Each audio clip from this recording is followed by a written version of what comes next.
Bwana Yesu asifiwe sana. Nitakuwa mchoyo kama sitawakumbuka wa Roma. Tumsifu Yesu Kristo. Kristo tumaini letu. Awali ya yote nimshukuru Mungu kwa kutuwezesha tarehe yetu ya tarehe 25 mwezi wa kwanza mwaka huu 2026 kufika salama.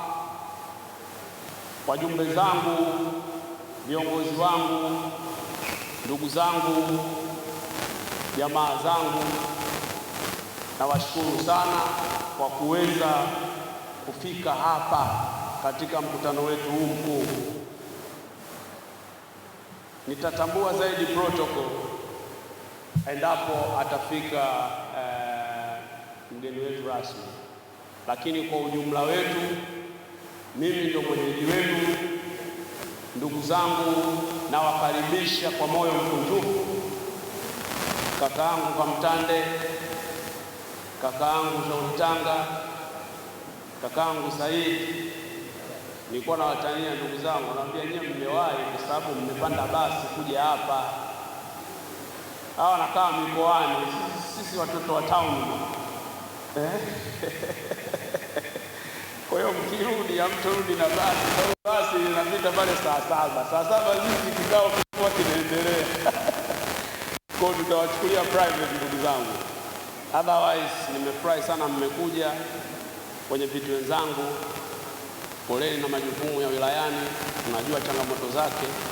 Mmetenga muda wenu kwa ajili ya kutunga mkono. Mwenyezi Mungu awabariki, lakini kikubwa karibuni. Kuna bike, Ubungo kuna lunch, na tukimaliza kikao tutatangaza dina kwa ambaye hana haraka.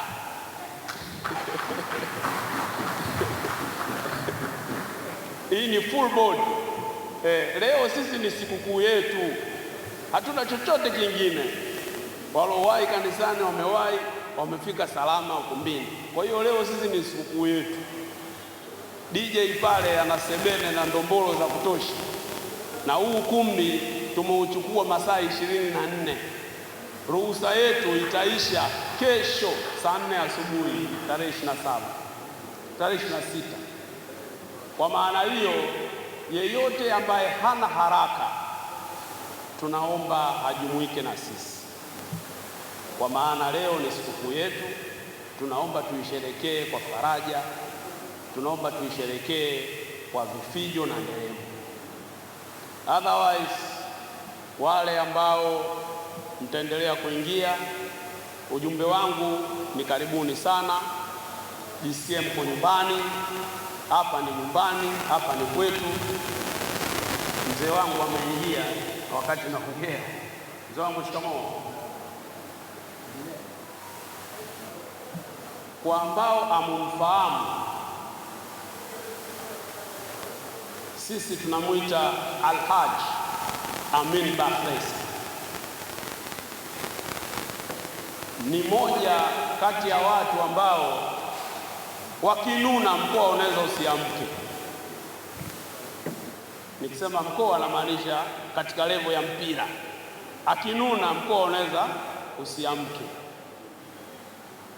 Yeye amepita katika nafasi tofauti tofauti katika ngazi ya mpira.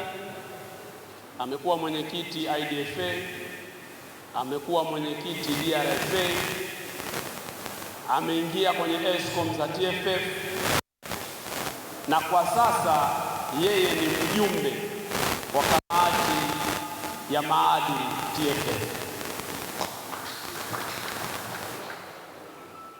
Viongozi wote tunawatambua na kutamba nao leo, asilimia kubwa amepita kwenye mikono yake.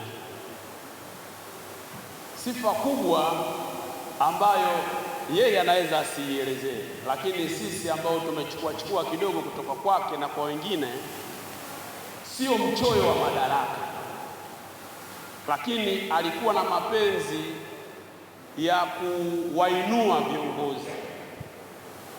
Kwa mfano, IDFA yeye mwenyewe alisema, bwana, mimi muda wangu umekwisha, nataka mwenyekiti awe mwingine. DRFA alipoingia muda wangu umeisha, nataka aje. Alikuwa na chance ya kuendelea, lakini alisema no. Kwa hiyo ni mzee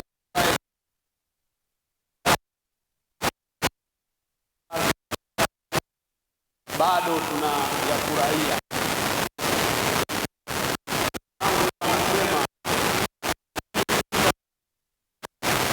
Lakini ya ufa